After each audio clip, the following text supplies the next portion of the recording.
Hi ladies and gentleman, I hope you are doing well. तो मैं सत्यम श्रीवास्तव आप सभी का अपने इस छोटे से यूट्यूब चैनल सत्यम श्रीवास्तव आईएएस एकेडमी पर स्वागत करता हूं और आशा करता हूं कि आप लोग अच्छे होंगे और आप लोगों की प्रिपरेशन भी अच्छी चल रही होगी दोस्तों। तो दोस्तों, एक नए करंट अफेयर्स के टॉपिक के साथ हम लोग फिर प्रस्तुत हैं, जिसका नाम है आत्मनिर्भर भारत दोस्तों। ठीक है, ये टर्म बहुत इंपॉर्टेंट है इस समय, इस कोरोना काल के समय और हमारे आने वाले फ्यूचर्स एग्ज़ाम्स के लिए, ठीक है, यूपीएससी के लिए ये टर्म बहुत ही इंपॉर्टेंट है, आत्मनिर्भर भारत दोस्तों। ठीक है, तो हम लोग समझेंगे इस लेक्चर में कि आत्मनिर्भर भारत होता क्या है और जो यहाँ पर आर्थिक प्रोत्साहन दिया गया है, जो यहाँ पर साथ ही साथ जो एमएसएमई में जो यहाँ पर रिफॉर्म किए गए हैं उसे भी हम लोग यहाँ पर समझेंगे दोस्तों। तो ये पूरा आपका एक फुल कोर्स होगा जो कि मेरे द्वारा अर्थात कि सत्यम श्रीवास्तव के द्वारा प्रस्तुत किया जा रहा है और आप मुझे अनअकैडमी पर भी आप मुझे फॉलो कर सकते हो, मैं वहाँ पे लाइव पढ़ाता हूँ। साथ ही साथ आप मुझे टेलीग्राम पर आप मुझे यहाँ पर फॉलो कर सकते हो, वहाँ पर आपको इसका पीडीएफ वगैरह मिलता रहता है दोस्तों। ठीक है, दोनों का लिंक आपको डिस्क्रिप्शन बॉक्स में मिल जाएगा। तो दोस्तों आगे बढ़ते हैं और कल हम लोगों ने डिस्कस किया था एक इम्पॉर्टेंट टॉपिक को, साइक्लोन अम्फान के बारे में हम लोगों ने कल ही डिस्कस कर लिया था। तो अगर आप लोगों ने नहीं देखा है तो जा करके साइक्लोन अम्फान के बारे में आप जरूर देख लीजिएगा, आपको वहीं पर मेरी इसी चैनल पर आपको वो वीडियो मिल जाएगी दोस्तों। और आज ही मैंने सुबह एक लबासना सॉन्ग करके एक यहाँ पर वीडियो अपलोड किया है, तो उसको भी आप लोग सुन सकते हो, मोटिवेटेड सॉन्ग है तो उसे भी आप लोग सुन सकते हो दोस्तों। ठीक है, तो मिनिस्ट्री ऑफ फाइनेंस के इस टॉपिक को हम लोग आगे बढ़ाते हुए चल रहे हैं। और यदि आपको ये लेशन ये कोर्स अच्छा लग रहा है तो आप इस चैनल को सब्सक्राइब करना, शेयर करना, लाइक करना बिल्कुल मत भूलिएगा। यदि आप चाहते हो कि ऐसे ही आपको अच्छे से टॉपिक्स आपको मिलते रहें तो आप इस चैनल को सपोर्ट जरूर करिएगा। इसी के साथ बढ़ते हैं आगे दोस्तों और शुरू करते हैं हम लोग अपने आत्मनिर्भर भारत अभियान और आर्थिक प्रोत्साहन के इस रोड मैप को दोस्तों। तो दोस्तों, जैसा कि आप लोग सभी जानते हो कि भारतीय प्रधानमंत्री द्वारा भारतीय प्रधानमंत्री नरेंद्र मोदी जी के द्वारा कोविड-19 महामारी के दौरान देश को संबोधित करते हुए आत्मनिर्भर भारत अभियान की चर्चा की गई तथा आर्थिक प्रोत्साहन पैकेज की घोषणा भी की गई थी। तो ये टर्म जो है आत्मनिर्भर भारत, ये हमारे प्रधानमंत्री जी ने यूज़ किया और उसके बाद ये बहुत ही ज़्यादा न्यूज़ में है और बहुत ही ज़्यादा इससे क्वेश्चंस आने को भी चांसेस ज़्यादा है। और ये टर्म भी बहुत ही खूबसूरत टर्म है, आत्मनिर्भर भारत दोस्तों। ठीक है, तो इसे अभी हम लोग समझेंगे और यहाँ पर आप इस पिक्चर को आप लोग यहाँ पर देख सकते हो, जो कि मैंने यहाँ पर एक छोटी सी फोटो लगाया है पीआईबी से, तो इसे आप लोग देखना और इसे मैं अभी आपको एक एक करके यहाँ पर समझाऊंगा। तो प्रमुख बिंदु पर बात पहले करते हैं। तो प्रधानमंत्री जी ने कोविड-19 महामारी से पहले तथा बाद की दुनिया के बारे में बात करते हुए कहा कि 21वीं सदी के भारत के सपने को साकार करने के लिए देश को आत्मनिर्भर बनाना जरूरी है दोस्तों। ठीक है, उन्होंने कहा कि यदि हम चाहते हैं कि देश जो है वो 21वीं सदी में हमारा जो देश है वो एक लीड रोल यहाँ पर अदा कर सके, इसके लिए भारत को आत्मनिर्भर होना बहुत ही ज़रूरी है दोस्तों। प्रधानमंत्री जी ने इस बात पर भी बल दिया कि भारत को कोविड-19 महामारी संकट को एक अवसर के रूप में देखना चाहिए दोस्तों। ठीक है, उन्होंने दोस्तों आत्मनिर्भर, अगर मैं पहले थोड़ा सा मैं आपको क्लियर कर दूं कि जो आत्मनिर्भर है इससे आप क्या समझते हो। ठीक है, ये टर्म भी आप लोगों ने कई बार अपने जीवन में इसे यूज़ किया होगा, जीवन में इसे आपने यूज़ किया होगा। आत्मनिर्भर का मतलब होता है कि हम लोग यहाँ पर हम किसी दूसरे पर निर्भर ना होकर के, ठीक है, किसी दूसरे पर निर्भर ना होकर के हम अपने आप से ही हम अपने आप पर निर्भर रहें और अपने आप की चीज़ों पर विश्वास करें, अपने आप के जो आपके पास साधन मौजूद हैं उस पर हम लोग कॉन्फिडेंस बनाए रखें, उस पर अपना विश्वास यहाँ पर बनाए रखें, वो हमारा आत्मनिर्भर होता है दोस्तों। ठीक है, तो यहाँ पर आत्मनिर्भर के यहाँ पर 5 पिलर्स यहाँ पर बताए गए हैं। ठीक है, यहाँ पर 5 स्तंभ बताए गए हैं आत्मनिर्भर भारत को, जो कि वो एक आगे बहुत ही ऊंचाई पर ले जाएंगे, जिसमें हमारा इकोनॉमी है, फिर हमारा इंफ्रास्ट्रक्चर है, सिस्टम टेक्नोलॉजी है, डेमोग्राफी है और डिमांड है। ये यहाँ पर 5 पिलर्स हैं जो कि अभी हम लोग आगे इस पर चर्चा करेंगे दोस्तों। ठीक है, इस पर आगे भी हम लोग चर्चा करेंगे दोस्तों। ठीक है, साथ ही साथ यहाँ पर पैकेज जो दिया गया है आप सभी को मालूम है कि यहाँ पर 20 लाख रुपए का, यहाँ 20 लाख करोड़ रुपए, ठीक है, 20 लाख नहीं 20 लाख करोड़ रुपए यहाँ पर दिया गया है, जो कि अबाउट है जीडीपी का 10%, ठीक है, जो कि जीडीपी के 10% के बराबर है। और यहाँ पर फोकस किया गया है दोस्तों, मैं आपको समझाऊं, यहाँ पर फोकस किया गया, ये तो यहाँ पर हो गया, जहाँ पे फोकस किया गया है, यहाँ पर फोकस किया गया है land labour liquidity and loss के बारे में, ठीक है, भूमि के बारे में, मजदूरों के बारे में, लिक्विडिटी के बारे में और लॉस के बारे में दोस्तों, ठीक है। To cater to labours middle class and जो हमारे मिडिल क्लास है, एमएसएमई है,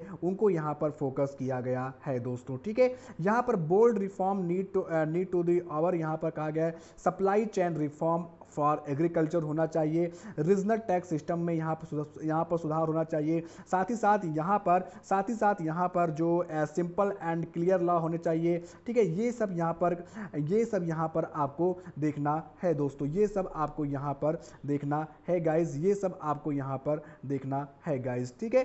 तो बढ़ते हैं आगे, और अभी इसको हम लोग स्लाइड के द्वारा अच्छे से पढ़ेंगे। ये तो मैंने आपको इस पीपीटी के द्वारा मैंने आपको समझाने की कोशिश की थी। अब बात करते हैं आत्मनिर्भर भारत की दोस्तों, ठीक है, कि आत्मनिर्भर भारत होता क्या है, आत्मनिर्भर भारत होता क्या है। तो आत्मनिर्भरता वर्तमान में वैश्वीकरण के युग में आत्मनिर्भरता सेल्फ जो यहाँ पर जो हमारा जो आत्मनिर्भर है दोस्तों, जो हम सेल्फ रिलायंस करते हैं, उसकी परिभाषा में बदलाव आया है। आत्मनिर्भरता आत्म केंद्रित से अलग है। आत्मनिर्भरता अलग चीज होती है, आत्म केंद्रित अलग चीज होती है दोस्तों, सेल्फ सेंटर्ड अलग चीज है, ठीक है। भारत दोस्तों विश्वास करता है वसुधैव कुटुंबकम की संकल्पना में, की धारणा में भारत विश्वास करता है। क्योंकि भारत दुनिया का ही एक हिस्सा है, अतः भारत प्रगति करता है, तो ऐसा करके वह दुनिया की प्रगति में भी योगदान देता है। आत्मनिर्भर भारत के निर्माण में वैश्वीकरण का बहिष्कार नहीं किया जाएगा, बल्कि दुनिया के विकास में मदद की जाएगी। तो इसका ये कॉन्सेप्ट नहीं है, इसका ये आप लोग गलत मीनिंग मत लगाएंगे कि हमें जो भी हमारे जो विदेशी चीज़ है, जो हम लोग आयात करते हैं, उसे हम लोग बिल्कुल बंद कर देंगे, ऐसा चीज़ नहीं है, ठीक है। हमें यहाँ पर वैश्वीकरण का यहाँ पर हम लोग यहाँ पर वो नहीं कर रहे हैं, उसकी हम लोग आलोचना नहीं कर रहे हैं, उसको हम लोग बहिष्कार उसका नहीं कर रहे हैं। हम लोग ये कर रहे हैं कि हम लोग खुद आत्मनिर्भर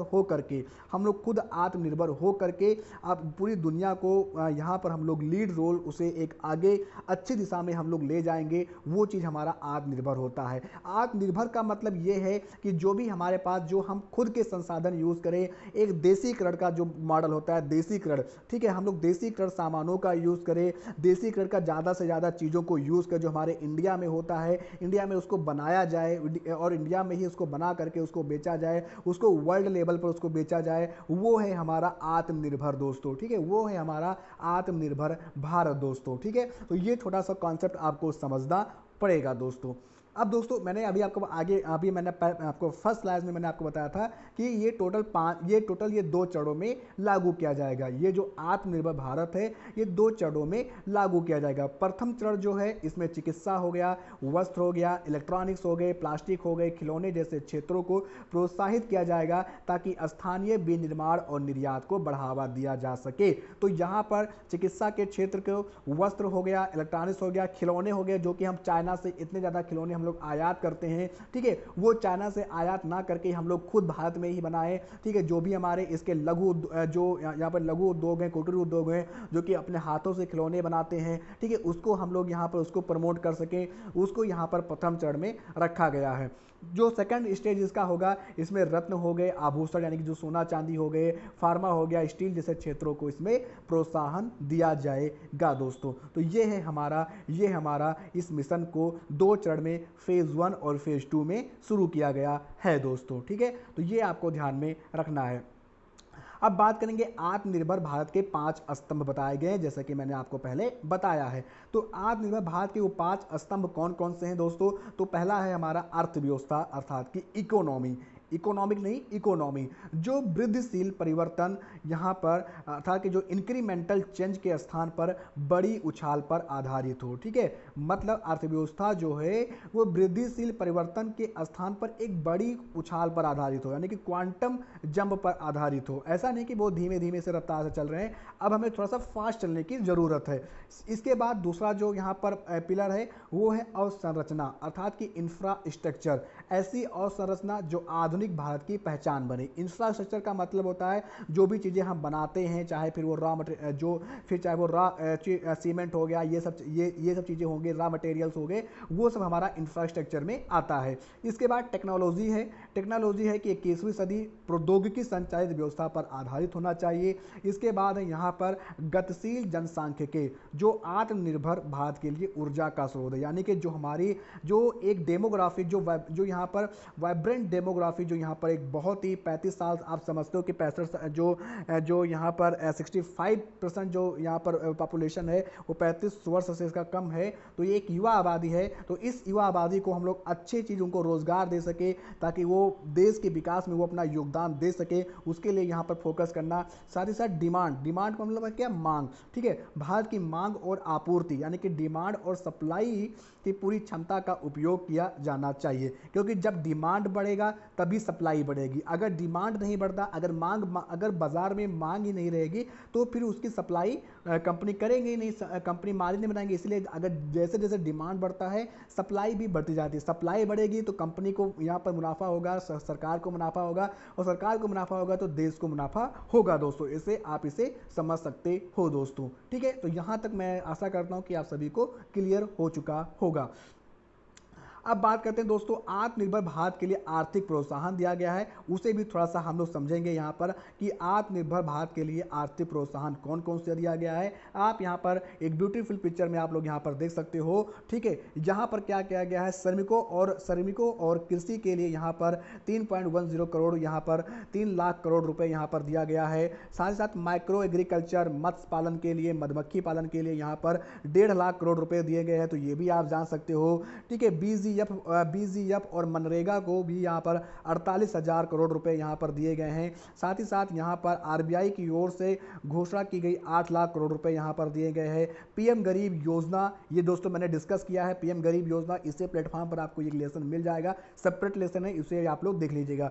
पीएम गरीब योजना स्वास्थ्य के लिए आवंटित और टैक्स के लिए यहाँ टैक्स छूट के लिए यहाँ पर 1.92 लाख करोड़ रुपए दिए गए हैं। एमएसएमई सेक्टर और पावर सेक्टर के मदद के लिए 5.94 लाख करोड़ रुपए दिए गए हैं। तो ये टोटल अगर आप स्लाइड नहीं पढ़ना चाहते हो तो आप इसी फोटो को आप ध्यान में रखना। 20 लाख करोड़ रुपए का यहाँ पर एक आर्थिक पैकेज दिया गया है, और ये 20 लाख करोड़ रुपए कहाँ खर्च किए जाएंगे, ये पूरे जो सेक्टर है वही यहाँ पर किए जाएंगे दोस्तों। ठीक है, तो वही चीज यहाँ पर भी लिखा हुआ है जो कि मैंने आपको बता दिया है। ठीक है, तो ये यहाँ पर पढ़ने की कोई आवश्यकता नहीं है।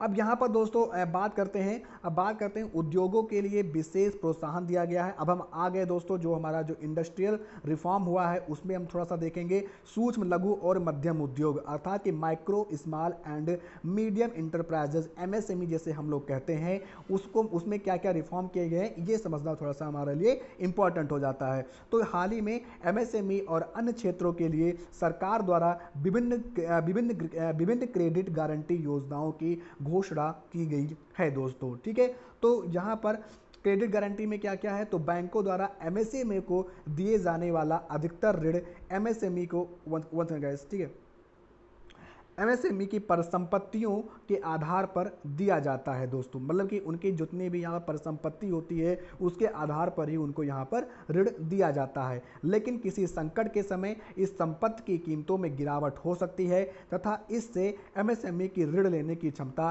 बाधित हो सकती है। ठीक है, अर्थात किसी संकट के समय परिसंपत्तियों की कीमतों में गिरावट होने से बैंक इन उद्यमों को ऋण देना कम कर देते हैं दोस्तों, क्योंकि इनकी परिसंपत्ति कम हो जाती है। जब परिसंपत्ति कम हो जाती है तो यहाँ पर ऋण देना भी बैंकों के लिए मुश्किल हो जाता है। सरकार द्वारा इसी चीज को दूर करने के लिए बैंकों को क्रेडिट गारंटी दी जाती है। यदि एमएसएमई उद्यम ऋण चुकाने में सक्षम नहीं होते हैं तो ऋण सरकार द्वारा चुकाया जाएगा। अगर एमएसएमई ने जो ऋण लिया था उसको यहाँ पर नहीं चुका पा रहे हैं तो वो जो ऋण है वो सरकार द्वारा चुकाया जाएगा। उदाहरणतः अगर देखें तो यदि सरकार द्वारा एक फर्म को यानी कि एक कंपनी को 1 करोड़ रुपए तक के ऋण पर 100% क्रेडिट गारंटी दी जाती है, इसका मतलब है कि बैंक उस फर्म को यानी उस कंपनी को 1 करोड़ रुपए उधार दे सकता है। यदि फर्म वापस भुगतान करने में विफल रहती है तो सरकार 1 करोड़ रुपए का भुगतान बैंकों को करेगी दोस्तों। ठीक है, तो कितना अच्छा प्रोविजन है एमएसएमई के लिए दोस्तों, ठीक है। तो ये थोड़ा सा आपको ध्यान में रखना है। अब जो इंपॉर्टेंट चीज़ है कि यहाँ पर डिफिनेशन चेंज की गई है, ये अब आप यूपीएससी में पुरानी डिफिनेशन मत लिखिएगा अगर एमएसएमई पे कोई क्वेश्चन आता है तो दोस्तों, और बहुत ज़्यादा चांसेस है कि ये आए भी, ठीक है। तो यहाँ पर एमएसएमई की परिभाषा में बदलाव किया गया है, तो पहले देखते हैं कि क्या रीज़न था। तो वित्त मंत्री ने कहा है कि एमएसएमई की परिभाषा बदल जाएगी ताकि लंबे वक्त से हो रही मांग पूरी की जा सके, ठीक है। उन्होंने कहा है कि पुरानी परिभाषा में निवेश की कम सीमा के ने उनके बीच एक डर पैदा कर दिया था कि यदि वह विस्तार करेंगे तो एमएसएमई के लाभ नहीं उठा सकेंगे। मतलब कि ऐसा होता था कि जो एमएसएमई है उनके लिए एक दायरा निश्चित होता कि आप इतना, अगर आपका इन्वेस्टमेंट और टर्नओवर होता है तो आप इतना फायदा उठाओगे। अगर आपको इससे ज़्यादा, अगर आपका टर्नओवर होता है, अगर इससे ज़्यादा आपको लाभ होता है जितना निश्चित किया गया था, तो आपको यहाँ पर एमएसएमई का दर्जा नहीं दिया जाएगा। और एमएसएमई का दर्जा होने के लिए बहुत ही ज़्यादा फायदे होते हैं, इसीलिए बहुत सारे कंपनी को यहाँ पर जो एमएसएमई जो थे उनको डर था, और इसी डर को दूर करने के लिए एमएसएमई में बदलाव किया गया है दोस्तों। ऐसे में उनके इस डर को खत्म करने के लिए निवेश की ऊपरी सीमा को बढ़ाया गया है, साथ ही साथ टर्नओवर का मानदंड भी लाया गया है दोस्तों, ठीक है। तो ये थोड़ा सा आपको ध्यान में रखना है। अब बात करते हैं दोस्तों, ठीक है, सूक्ष्म लघु और मध्यम उद्योग क्या होते हैं। अभी बात करेंगे कि नई परिभाषा क्या आई है, पहले समझते हैं कि आखिर एमएसएमई हम लोग कहते किसे हैं, ठीक है। पूरा मैं आपको एक एक चीज में क्लियर करता हुआ चल रहा हूं। तो सूक्ष्म लघु और मध्यम उद्यम जो हैं क्षेत्र पिछले 5 दशकों में भारतीय अर्थव्यवस्था में एक अत्यधिक जीवंत और गतिशील क्षेत्र के रूप में उभरा है। इस क्षेत्र ने भारत की अर्थव्यवस्था को आर्थिक मंदी के समय मंदी में फंसने से बचाया था। कुल मिलाकर यह क्षेत्र देश की अर्थव्यवस्था के लिए एक रीढ़ की हड्डी जैसा रोल निभा रही है। सूक्ष्म लघु और मध्यम उद्योग विकास बल 2005 को राष्ट्रपति द्वारा स्वीकृति दे दी गई है और इस प्रकार एक अधिनियम बन गया था, और इस अधिनियम को सूक्ष्म लघु और मध्यम उद्योग विकास अधिनियम 2006 के रूप में नामित किया गया था, ठीक है। तो आपको ये थोड़ा सा इसका बैकग्राउंड जानना है कि एमएसएमई के अगर आपको लिखने के आए तो आप यहाँ से शुरू कर सकते हो दोस्तों, ठीक है। आप यहाँ से अपना इंट्रो जो है मेंस आंसर में यहाँ से आप शुरू कर सकते हो। अब बात करेंगे अब बात करेंगे दोस्तों कि अब तक परिभाषा क्या थी और नई परिभाषा में क्या अंतर है। तो पहले देखते हैं कि पहले की परिभाषा क्या थी। तो एमएसएमई की मौजूदा परिभाषा के मुताबिक, जो अभी तक थी बट अब नहीं है, उसके मुताबिक 25 लाख से कम इन्वेस्टमेंट वाले मैन्युफैक्चरिंग और 10 लाख से कम इन्वेस्टमेंट करने वाले सर्विस उद्योगों को सूक्ष्म लघु उद्योग माना जाता था। मतलब कि 25 लाख से कम जो इन्वेस्टमेंट करने वाले अगर कोई मैन्युफैक्चरिंग कंपनी होती थी, और साथ ही साथ जो 10 लाख रुपए से कम इन्वेस्टमेंट कर जो सर्विस जो इंडस्ट्री होती थी, उनको यहाँ पर सूक्ष्म उद्योग माना जाता था। इसी तरह 5 करोड़ से कम इन्वेस्टमेंट करने वाले मैन्युफैक्चरिंग और 2 करोड़ रुपए से कम इन्वेस्टमेंट करने वाले सर्विस उद्योगों को लघु उद्योग माना जाता था। तो सूक्ष्म लघु उद्योग और फिर लघु उद्योग। इसके अलावा 10 करोड़ से कम इन्वेस्टमेंट करने वाले मैन्युफैक्चरिंग और 5 करोड़ से कम करने वाले सर्विस उद्यमों को मध्यम श्रेणी के यहाँ पर उद्योग माना जाता था दोस्तों, ठीक है। तो ये था पुरानी परिभाषा। नई परिभाषा क्या है, ये अब इंपॉर्टेंट हो जाता है। तो वित्त मंत्री ने बताया है कि एमएसएमई की नई परिभाषा के तहत अब 1 करोड़ रुपए से कम इन्वेस्टमेंट और 5 करोड़ रुपए से कम टर्नओवर वाले सभी उद्योग सूक्ष्म उद्योग कहलाएंगे दोस्तों, ठीक है। सूक्ष्म उद्योग कहलाएंगे। पहले क्या था यहाँ पर सूक्ष्म उद्योग के लिए पहले था यहाँ पर 25 लाख और 10 लाख रुपए का था, जिसे यहाँ पर बढ़ा करके 1 करोड़ रुपए कर दिया गया है और टर्नओवर 5 करोड़ रुपए कर दिया गया है।